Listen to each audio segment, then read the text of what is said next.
네, 여러분 안녕하십니까. 오늘 특별한 손님 모셨는데요. 이지성 작가, 지난번에 국민의힘 연찬에서 화제가 됐었죠.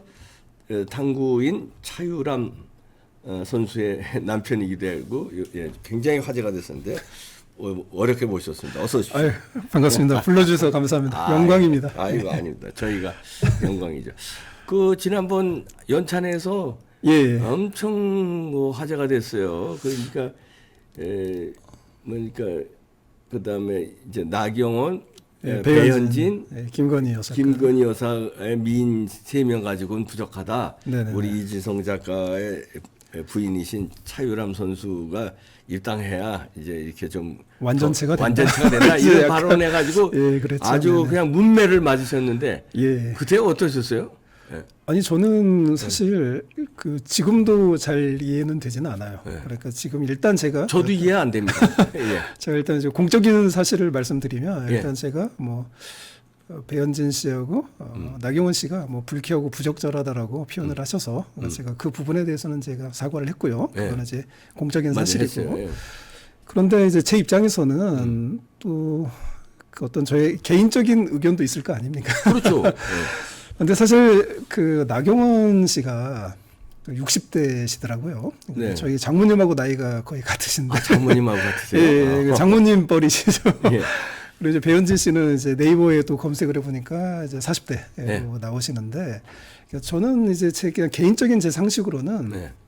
40대 여성, 60대 여성에게 특히 장모님 뻘 되는 그런 분들에게 젊고 아름다운 이미지가 있다. 이렇게 이야기하는 게 저는 그게 죄인 줄을 진짜 꿈에도 몰랐습니다. 그게 무슨 죄가 되나요? 아니 뭐 죄라고 하니까 아니 그게 나는 이해가 안 되네. 아니 뭐 죄라고 하니까 뭐 저는 또 막 언론이 문매를 저한테 하니까 좀 죄인가 보다. 뭐 그리고 또 와이프도 이제 사과를 했으면 좋겠다. 그러니까 아 이게 여성 정치인한테는 이게 큰 죄인가 보다. 그런데 이제 제가 이 사건에서 좀 여러 가지를 느꼈는데 일단 특히 우리 나경원 씨 같은 경우는 그 저에 대해서 이제 페이스북으로 비판을 하셨는데 그 읽어보면은 약간 뭐랄까 페미니즘적인 게 굉장히 좀 강하더라고요. 그래서 저는 이제 거기에서 조금 좀 저는 약간 충격을 받았습니다. 왜냐하면 그 보수 정치의 가장 대표적인 여성 정치인이신데 네. 페미니즘적 사고가 우파적 사고는 아니잖아요. 보수적 사고는. 그래서 거기서 조금 충격을 받았고 배현진 씨도 좀 약간 그런 게 있고 그런데 어쨌든 제 입장에서는 그랬고요. 사적으로. 그리고 저희 직업적으로 보면은 작가라는 직업은 원래 여성의 아름다움과 젊음에 대해서 논하는 직업입니다. 그렇죠. 예, 그래서 대표적으로 우리가 책을 보면은 그 여성 주인공에 대한 묘사가 못생겼다라거나 뭐 늙은 이미지라든가 그런 게 하나도 없어요. 예. 그 책에 보면은 모든 여성 주인공은 다 젊고 아름답습니다.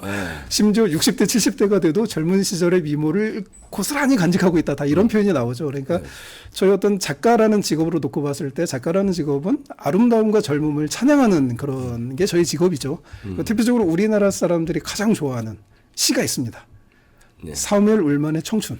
그 사무엘 울만이라는 시인이 거의 80살이 돼서 78살에 이제 그 시를 썼는데 그 시의 주요 내용이 뭐냐면 그 나이와 상관없다 젊음은 마음의 태도에 달려있다. 뭐 이런 내용이거든요. 그러니까 작가는 원래 그런 거를 이야기하는 사람이고 그 작가의 그런 아름다움과 젊음에 대한 이런 찬양을 이 국민들은 굉장히 그걸 좋아하시고 소비하시고 대중문화로 이게 뭐랄까 우리나라 문화의 기본 틀인데 이게 아니, 이제 우리나라뿐만 아니라 그렇죠. 뭐 전 세계적이죠. 그리고 사실 바이든 대통령도 김건희 여사한테 그 아름다움에 대해서 극찬을 한 표현이 있고 그리고 이제 뭐 서양에서도 이게 기본적으로 다 이렇게 여성들에게 하는 그런 거고 그것도 이제 나경원 의원이나 배현진 의원의 그 과거를 보면은 본인들의 젊음과 아름다움에 대해서 이야기하는 거기에 대해서는 굉장히 좋아하셨더라고요. 네. 그런데 이제 왜 저에 대해서만 그렇게 정말 그 죄로 규정하시고 하셨는지 뭐 이해는 안 되는데 어쨌든 뭐 정치권 여성 정치권의 세계와 그다음에 일반 국민의 세계 그리고 문화계하고는 굉장히 큰 간격이 있더라. 그래서 제가 이제 조금 그 변명을 하면은 제가 이제 나경원 전 의원의 입장에서 변명을 하면 그걸 거예요. 사실 이지성 작가의 그 말은 기분이 좋았는데 그렇군요.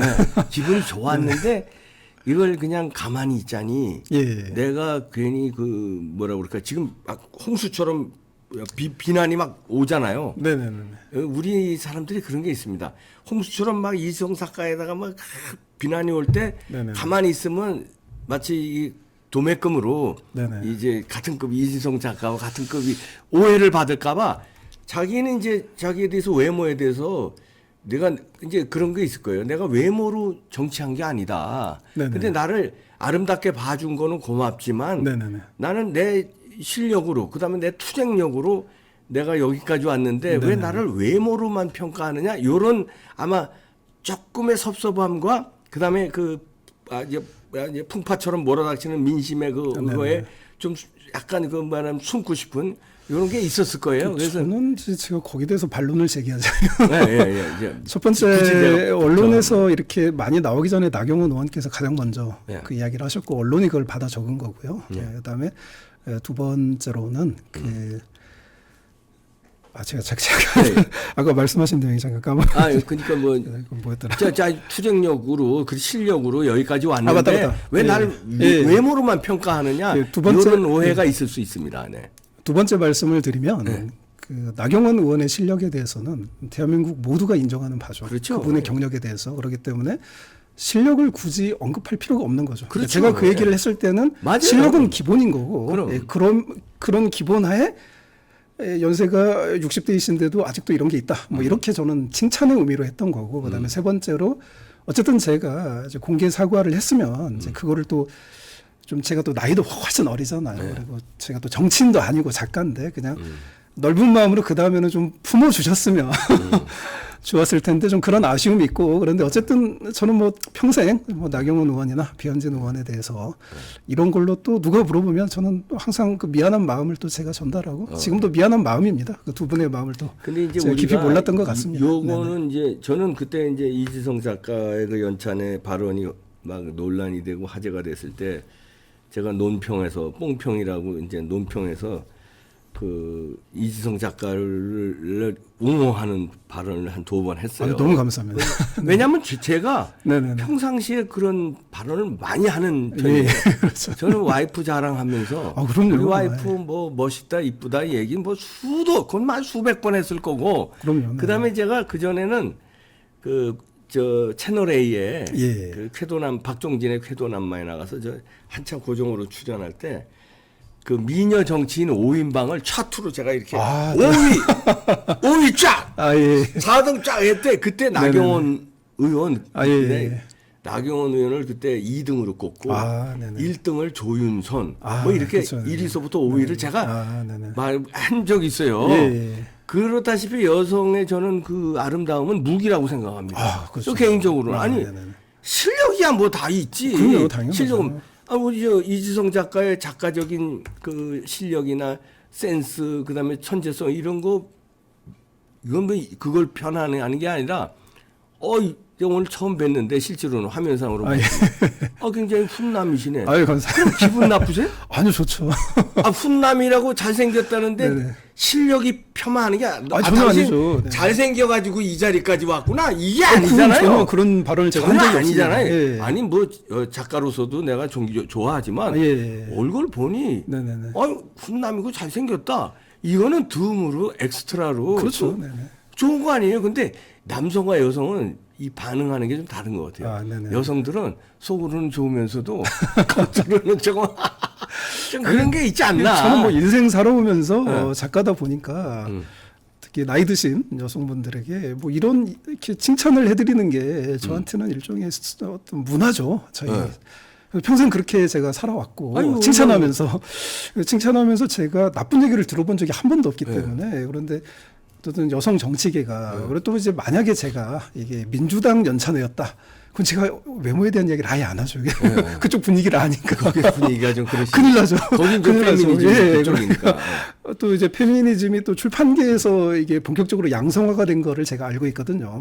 출판계는 이 페미니즘이 되게 셉니다. 그래서 저도 그렇지. 이제 출판계에서 여성에 대해서 어떤 외모라든지 이런 거에 대해서 언급하는 거는 저는 당연히 금기가 돼 있죠. 큰일 나죠. 그래서 저는 이제 그런 훈련은 되어 있는데 저는 기본적으로 그 보수 쪽에서 이런 얘기를 했을 때 논란이 될 거라는 사실은 정말 꿈에도 몰랐고 근데 그런 부분에 있어서 어쨌든 저의 불찰이고 제가 그런 부분에 논란을 일으킨 거는 제가 어쨌든 사과해야 되는 게 맞다 뭐 이렇게 생각을 합니다. 뭐 하여튼 사과는 일단 하신 건데 예. 좀 억울하신 점이 좀 있을 거예요. 근데 억울한 거는 너무 많은데. 그러니까 더 이상 얘기하면 예, 또 또 되니까 그러니까. 제가 이제 대변을 해드리는 거예요. 감사합니다. 저도 그런 거 제가 그렇게 5위 미모 5위 누구 4위 누구 이거 할 때 뭐 미스코리아 선발대 하는 식으로 한 게 아니라 다 훌륭한 정치인인데. 그럼요, 당연하죠. 그 아름다움이 국민들한테 더 플러스 요인이 된다.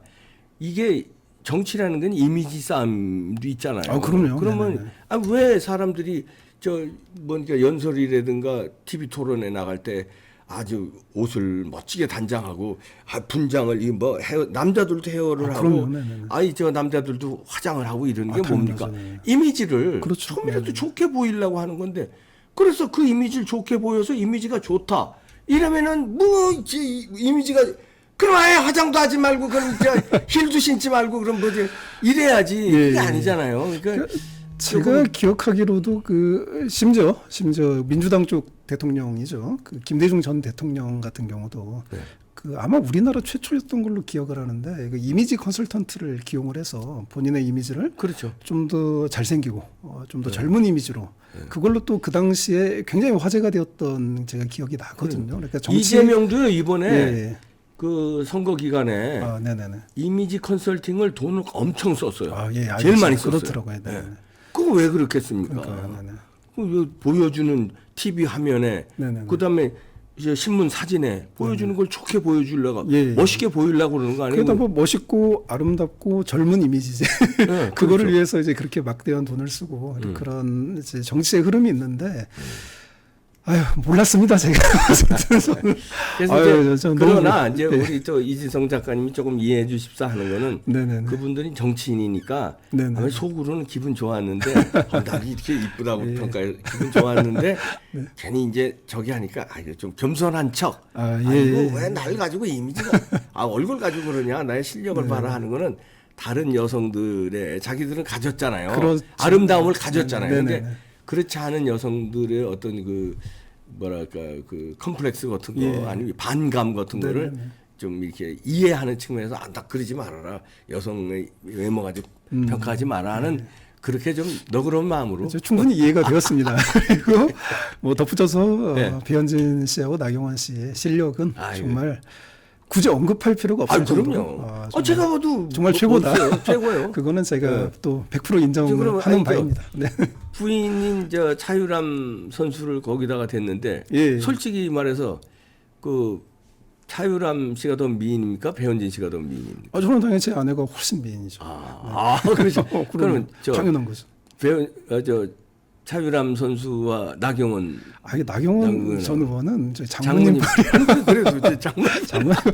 저는 또 연세도 있으시고 그래서 저는 더 칭찬해드리려고 이렇게 거기에다 이렇게 넣어드렸는데 또 윤희숙 의원님한테도 죄송하기도 합니다. 전 의원님한테. 그렇죠. 또 본인 안 끼워주셨다고 막 또 그런 왜 나는 없냐 막 이런 기사도 나오고 막 그랬는데 제가 깜빡했습니다. 근데 차유람 선수하고는 어떻게 만나셨어요? 제가 리딩으로 리드하라라는 제 베스트셀러가 있습니다. 그래서 이제 우리나라의 인문학 열풍을 불러일으켰다 이런 이제 평가를 받은 책인데, 그 책을 제 아내가 읽고 이제 감동을 받아서 차유람 선수가 제 트위터 그 당시 트위터였는데 트위터에 팔로우를 했어요. 그래서 저 어느 날 이제 팔로우를 보니까 차유람 선수가 있는 거예요. 제가 너무 깜짝 놀라서. 제가 답을 하셨구나. 인사를 했죠. 내가 팬이다. 그래서 이제 만나자. 그래서 한번 만났는데 그 당시에는 진짜 서로 팬으로서 만났는데 정신 차려 보니까 8년 차에 애가 둘이 8년 차이. 예, 8년 차에 벌써 애가 둘입니다. 애가 둘이고. 예, 그래서 지금은 뭐 연애 시절 이게 기억조차 안 나요. 네.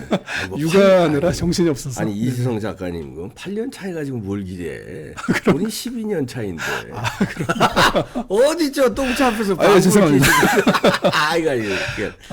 그렇게 해서 이제 지금 벌써 애가 둘이. 예, 애가 둘입니다. 네, 네. 차유람 선수는 아직 은퇴하셨나요? 그때 은퇴한다는 소리가 당국에서는 그 지금 정확하게 어떤 상태인지 저는 아직 잘 모르고요. 네. 그런데 어쨌든 국민의힘에 들어간 자체가 네. 어떤 본인의 어떤 정치를 한다라는 것보다는 이제 체육계에 공헌을 하고 싶다. 특히 당국에. 그럼요. 예, 그걸로 제가 알고 있습니다. 네. 그럼요. 그래서 체육계 인사들이 그 문대성 선수도 그 전에 그랬고 네네네. 그다음에 이자스민인가요? 누가 또 있는데 이에리사 선수도 그랬고 하여튼 체육계 인사들이 그 체육계 발전을 위해서 예, 국회에 예. 들어가는 것도 바람직해요. 네네네. 왜냐하면 지금 체육계가 얼마나 국민 생활과 네네네. 그게 막대한 영향을 미치니까. 그럼요. 네네. 차유람 선수가 앞으로 잘 정치해 줬으면 좋겠고요. 거기에 또 그 아파트 문제가 뭐 또 있더라고요. 우리 이성 작가. 그거는 논란이. 진짜 말도 안 되는 논란. 그럼 뭐 어떻게 된 겁니까? 1월 달에 있었던 일입니다. 네. 1월 달에 있었고 다 끝난 일이에요. 그러니까 뭐 주요 내용은 네. 저희 아파트에 네. 그 이상훈이라는 사람이 있습니다. 그 남서울대학교 멀티미디어학과 교수인데 네. 그 저희 아파트 동대표예요. 네. 그런데 이분이 이제 저희에게 어떻게 지금 이제 계속 그 주장을 하냐면 네. 저희가 아파트 불법 공사를 했다. 이렇게. 불법 공사. 예. 아파트로 불법 공사라는 건 구체적으로 어떤 불법 공사입니까? 저는 잘 모르겠어요. 그 사람 주장은 뭐예요? 그냥 그 불법 공사를 했다라는 겁니다. 그런데 이제 저희 입장에서는 그 적법한 공사를 했죠. 왜 그러냐면은 저희가 지금 거기에 입주해 있는데 예. 저희가 불법 공사를 했다라면 구청에서 저희를 가만히 내버려 둘까요? 그럼요. 그리고 말이 안 되는 거죠. 공사하는 허가가 안 나오지. 예, 근데 어쨌든 저희는 이제 공사 허가를 다 받았고요. 예. 그리고 이제 건축 허가증 이런 것도 제 페이스북이나 제 유튜브에 다 제가 올려놨고요. 예. 그리고 이제 최근에 이렇게 이제 법원 판결까지도 나왔습니다. 법원 거기도 판결. 재판까지 하셨구만. 네, 재판까지 해서 그 서울중앙지방법원 제51 민사부인데, 예. 그러니까 이제 이상훈 교수는 이제 저희가 불법 공사를 했고, 네. 그리고 주민 피해가 크게 발생했다. 그래서 주민들이 참을 수 없는 이제 그 진동과 소음이 발생해서 주민들이 뭐 청력에 뭐 손상을 줄 정도였다. 네. 근데 저 아파트 인테리어 공사를 위해서 철거 공사를 4일 한 건데 그걸로 어쨌든 뭐 그분 주장은 그렇게 있고요. 바로 옆집인가요? 아니 뭐 아랫집입니다. 아랫집. 예, 그리고 이제 저희가 8층인데 네. 8층 공사로 지하 주차장에 누수가 생겨서 지하 주차장이 파손됐다. 8층 공사인데? 말이 안 된다. 근데 이제 뭐 만약에 그런 아파트라면은 거기서 사람이 살면 안 되죠. 그렇죠. 네. 어쨌든 그런 주장을 이제 하시는데. 그래서 재판을 누가 걸은 거예요? 그 이상훈 교수가 그 양반이 걸었습니다. 걸었는데. 그 양반은 여기 이제 소송 대리인 변호사 박동주 씨라고 변호사까지 사서 소송을 해서. 걸었고요. 저는 그냥 변호사 없이 제가 네. 나가서 소송을 했는데 네. 여기 보면은 이제 판사님이 네. 이렇게 했습니다. 이 사건 공사로 인하여 참을 수 없을 정도의 소음이 발생하였다고 볼 만한 증거가 부족하다. 부족하다. 또 이 사건 공사가 아파트 벽면 균열이나 그러니까 이상훈 교수는 저희 공사로 인해서. 아파트 벽이 갈라졌다. 뭐 이런 식으로 주장을 하는데 저는 인테리어 공사를 하는데 말이 안 되지. 하여튼 뭐 주장을 그렇게 하시니까 재판부 결론. 예, 뭐 아파트 벽면 균열이나 누수의 원인이 되었다는 점에 관한 증거도 부족하다. 그다음에 이 사건은 이유 없음으로 이를 기각하기로 한다. 이렇게 해서 이제 판사가 한 분도 아니고 판사가 세 분입니다. 세 분이 이제 판단을 내려 주셨고요. 이렇게 뭐 이제 이런 이제 저희는 그러니까 법원 판결문까지 다 있는 거고 그러니까 저희는 뭐 그 아파트가 자꾸 뭐 불안하다 그래서 저희는 몇백만 원을 들여서 제가 구조안전기술사라고요. 그분을 선임을 했습니다. 그래서 그분이 이상훈 교수가 저희가 한 철거는 이게 불법이고 이 철거 때문에 아파트가 무너질 수 있다 이런 식으로 이야기하는데 이 구조안전기술사님은 전문가잖아요. 예, 그렇죠. 그런데 이분이 결론이 어떻게 나왔냐면 이지성 작가가 철거한 이거는 아파트 안전을 위해서 반드시 철거가 필요한 부분이다. 오히려 안 하면 안 되는 거예요. 예. 그러니까 그 아파트가 약간 이제 불법 개조된 아파트거든요. 그래서 20몇 세대의 아파트였는데 이걸 이제 19세대 이하로 개조를 한 그래서 이제 복층을 만들었는데 근데 그러다 보니까 도면에도 없는 불법 구조물들이 있고 이 불법 구조물들이 아이들 안전에 되게 위험했어요. 제 판단에. 그래서 저는 그거를 철거를 한 거고 구조안전 기술사님은 이지성 작가가 철거한 게 100% 잘한 일이다. 그리고 다른 아파트 세대에도 이런 불법 구조물들이 발생할 수 있는데 시급히 철거해야 된다. 그리고 구청에서는 그거를 받아들여서 인정을 해줬고요. 그래서 공사를 한 거고. 예, 그래서 저희는 뭐 구청 건축 허가증, 그다음에 구조안전기술사, 그다음에 무슨 지진안전 진단까지 저희가 받아서 냈어요. 그러니까 거의 건축물을 새로 건물을 짓는 수준의 안전진단을 받아서 저희는 구청에다 제출을 했고, 그다음에 이렇게 법원 판결문까지 나왔고. 다 받은 상황인데 그러니까 이 내용은 언론에 전혀 보도가 안 되고요. 그냥 1월 달에 철거공사 4일 하는 그걸 가지고 제가 불법 공사를 했다, 심지어 뭐 아파트 2개 층을 사서 한 층을 뚫어서 복층을 만들었다. 이런 터무니없는 그런 게 있고, 그다음에 뭐 그 더 탐사라고 뭐 유튜브 프로그램이 있더라고요. 네. 거기서는 저희 집까지 찾아와서 저희 집 주소까지 다 노출하고 호수까지 다 노출하고. 아이고, 이런. 그러니까 100% 이상훈 교수의 주장만 보도를 하는데 저는 그래서 지금 현재 이상훈 교수를 강남경찰서에 그 협박 공갈, 그다음에 허위사실 적시 명예훼손, 강요죄 이런 걸로 제가 고소를 해둔 상태입니다. 아, 고소를 하셨군요. 네, 잘하셨어요. 지금 수사가 진행되고 있는 상태고요. 또 심지어 이제 제가 제 유튜브에 파일이 올라가 있고 가로세로 연구소에 제가 출연해서도 제가 다 이야기를 했지만은 거기 증거가 다 나와 있거든요. 네. 이분이 처음에 저한테 공사에 협조해주는 대가로 1억 8천을 요구를 했습니다. 어이구, 야. 녹음 파일이 다 있어요. 3개나. 야, 그거는, 야, 그거 상당한. 이거 말이 안 되잖아요. 협박죄인데. 공갈이죠. 협박. 공갈 협박죄. 예, 그러다가 이제 구청 허가가 나오니까 갑자기 1억 7천을 깎아주십니다. 1,000만 원을 내라. 이것도 저희가 녹음 파일이 다 있고, 그래서 어쨌든 이제 형사 수사 중인 사안이고요. 형사 결과가 나오면 또 저는 이제 그거를 제 유튜브라든지 알려줘야죠. 이런 걸 통해서 저희 밝힐 이봉규 계획입니다. TV에도 나와서 알겠습니다. 알려주십시오. 아니 왜냐면 불러주시면 나와서 제가 말씀드리겠습니다. 우파들은요. 네네네. 이거를 뭐랄까 이걸 자꾸 알리고 이런 거 못해. 예, 좌파들은 그냥 그거 아까 그것도 그 무슨 이름 뭐예요? 그 교수 이상훈 교수만 그럼 유튜브에서도 막 그리고 저 좌파 언론에서 난리치잖아요. 예. 연찬에서 그 발언한 거도 난리치고 우파는 이런 게 판결문 나왔는데도 얘기를 안 해줘요. 이겼는데도 가만히 있으면요. 가만히 있는 건 이제 없어지고 앞에 거 그렇죠. 그 사람 주장만 이제 기억이 남아요. 네네네. 그러면 이제 마치 이지성 작가와 차유람 선수의 그 집은 불법 건축을 해서 그 살고 있는 그렇게 되겠죠. 이런 된다니까. 저는 이제 이런 거에 굴하지 않을 거고요. 그럼요. 저는 이제 형사 사건은 당연히 형사 사건이고, 그다음에 이 법원 판결문을 기초로 이건 제가 소송을 당한 건데 제가 이긴 거죠. 그렇지. 이 판결문을 기초로 제가 민사 소송을 또 진행을 할 거고요. 민사 소송 진행해요. 그래서 손해배상 뭐 손해배상 매도. 저는 뭐 한 10억 청구할 생각. 그렇지, 10억 청구해야지. 손해배상 10억 청구. 그 교수 혼나야 돼요. 저는 뭔 그렇게 하면 안 돼. 저는 이제 정의를 추구하고 싶어요. 진짜 정의라는 것은 이런 법적 판단이겠죠. 예. 차유람 선수하고 뭐 물론 행복하시죠? 너무 행복하죠. 실례지만 당구는 몇 치세요? 제가 정말 부끄러운 건데 태어나서 당구장을 가본 게 아마 세 번이 안 됐어요. 한 3번 정도. 부인이 우리나라 최고의 당구 선수인데 남편이 제 와이프는 제 책을 보고.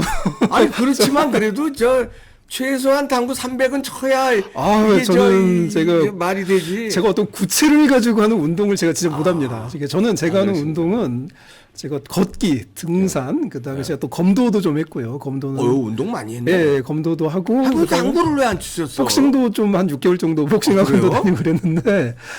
근데 제가 뭐 농구, 야구, 뭐 공으로 하는 운동은 어렸을 때부터 거의 해본 적이 없어요. 좀 손목 운동은 좀 하십니까? 술. 손목 운동. 손목 운동도 제가 술은 거의 못 마시는데 또 마시려고 하면은 제가 또 뭐 고량주 뭐 한 10잔 정도는 또 마실 수 있고요. 그래요? 차유람 선수는? 제 아내는 아예 술을 못 합니다. 역시 운동 선수니까 그런 건 절제하시는. 절제하는 거예요? 아니면 체질이 안 받아요? 제 아내가 이제 속상한 일이 있으면 이제 맥주 한 캔을 마시는데 한 세 모금 마시면은 갑자기 얼굴이 새빨개지고 목까지 다 새빨개져서 에이, 그건 누가 보면은 소주 한 10병 먹은 사람 같아요. 우리 부부한테는 안 되겠구나. 네네네. 우리 부부한테 뭐 다른 건 뭐 우리 이지성 작가 부부한테 저도 그 거시기 뭐 술 이런 거는 우리한테 예. 알고 게임. 저는 술은 진짜 못합니다. 알았어. 8년 차 가지고 어디 가서 자랑하지 마. 알겠습니다. 12년 차인데. 예. 네, 이지성 작가였습니다. 감사합니다. 감사합니다.